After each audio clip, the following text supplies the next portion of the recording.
Alright, so sketching sinusoids. We've got our basic form for the equation of a sinusoid. That can be a sine or cosine function. They have the same shape, it just cosine is shifted over 90 degrees. And the variable, if we're talking about degrees, it's usually theta. If it's in radians, it's usually x. But whatever the variable is here, there are only 4 things you can do with a graph of a sinusoid. A, B, C, and D. You can stretch the sinusoid vertically. That's the amplitude, or A. The amplitude is the distance from the center line to the top, or from the center line to the bottom. How far away from the center line does it get? If you are trying to calculate the amplitude based on a graph, you can do, the other way you can do it is top to bottom, whatever that distance is, divided by 2. The period is what B affects, and that stretches or compresses the graph this way. How quickly does it wave in a given stretch, of degrees or radians? Neither of these move it. The center line does not change. When you stretch it, it stretches equally in both directions. The center line does not change. And the period here does not affect the height or where it is. It just has to do with how many squiggles in a certain horizontal distance. So these two change the shape. These two do not change the shape, they only move it. You can take the graph as it is and shift it horizontally by C, that's a horizontal shift, also known as the phase angle. If you take the graph as it is and just move it straight up or down, that's a vertical shift. Do not change the shape, they only move them.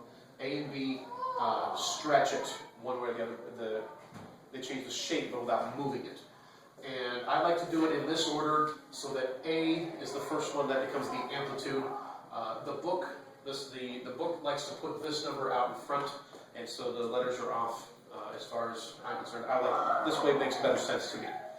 And there's also a specific order that works best in order to graph these. And this will be this is in the handouts already. May I borrow this paper for a second? Here's the most logical order for to graph these with the least amount of trouble. Is first you draw the squiggle. Draw the squiggle. That's what I've done here in red. Then draw the center line.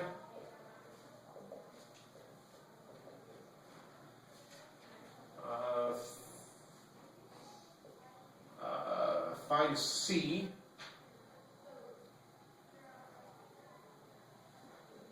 Find C as your reference point, or reference angle, I suppose, either way.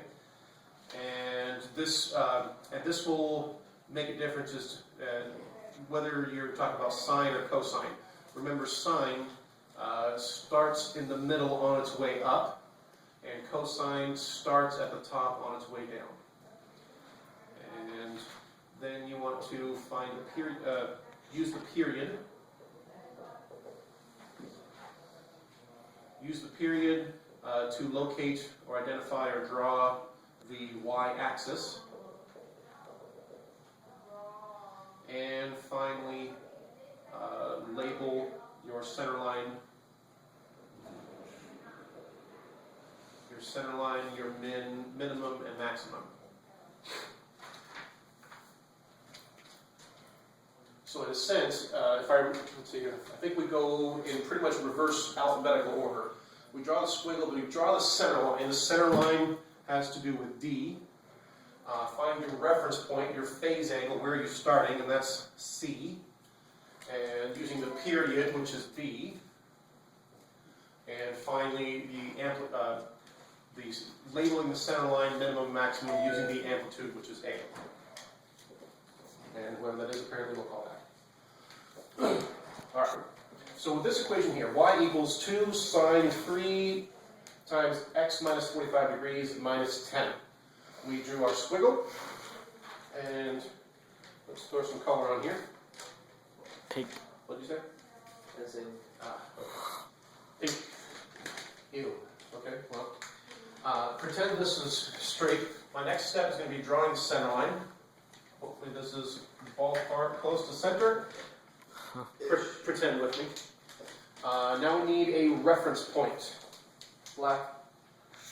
That's a strong color. We need a reference point. In this case here, our phase angle is 45 degrees. Notice the form. Just like in other shapes like parabolas, ellipses, hyperbolas, it's x minus k. And no, x minus h, y minus k, but it's minus. Same thing here. It's theta minus c, or x minus c. So if we have x minus 45 degrees, our c is 45 degrees. And this is a sine function, so I need to find a spot that is halfway up. So how about here or here? Well, let's see, this is going to be at 45 degrees, so let's do this one so we have some room to the left here. That means this here would be 45 degrees. That would be our reference point. All right, now we need to work with the period. Blue.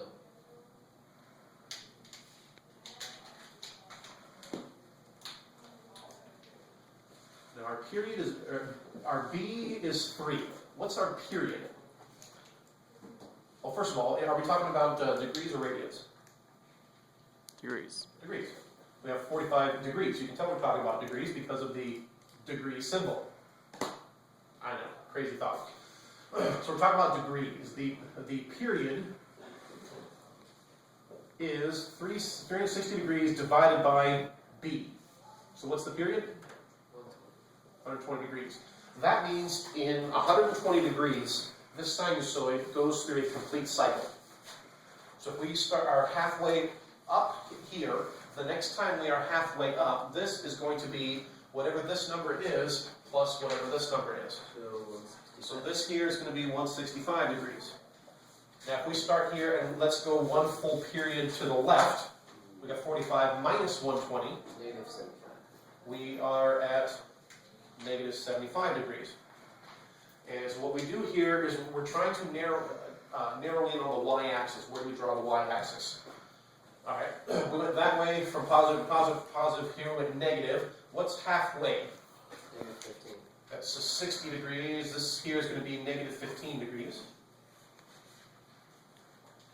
So should I draw my y-axis here? No. How about here? No. Nope. Over here? Yes. So this distance is 60 degrees. Halfway would be positive 15 degrees. So our y-axis is going to be right here, halfway in between there. So here's our y-axis with 0 degrees, right there. So now we have the y-axis, and finally to top it off, Red. Purple. Green. perfect. So finally to top it off, and obviously your graph could look better. Our center line. Why did I make this? Why did I make the center line dotted? By the way. Because it doesn't have to be 0. Exactly, because I would only draw it as a solid line if I wanted to indicate the x-axis. Well, this, in some cases, it may be the x-axis, but on these problems, whatever this number here is going to correspond to where the dotted line is. So the x-axis might not even be in view. In this case, this center line here is at minus 10, which means that the x-axis is way up here somewhere. What's our amplitude? Our amplitude is 2, so that means that our distance from the top to from the top to the center is 2. So if the center line is at negative 2, we go up, or center line is at negative 10, we go up 2. Where are we? Negative 8. We're at negative 8. From the center line down to the bottom would be 2 the other directions. That would be negative 12. And now we have drawn our sinusoid, and in this case I did not end up needing most of this, and I probably could have left off stuff over here. But now I have drawn the sinusoid. Very exciting. So if you notice, if you do the steps in this order, which ends up being reverse alphabetical order on these things, one piece at a time, they end up being not all that difficult, as long as you're keeping track of things.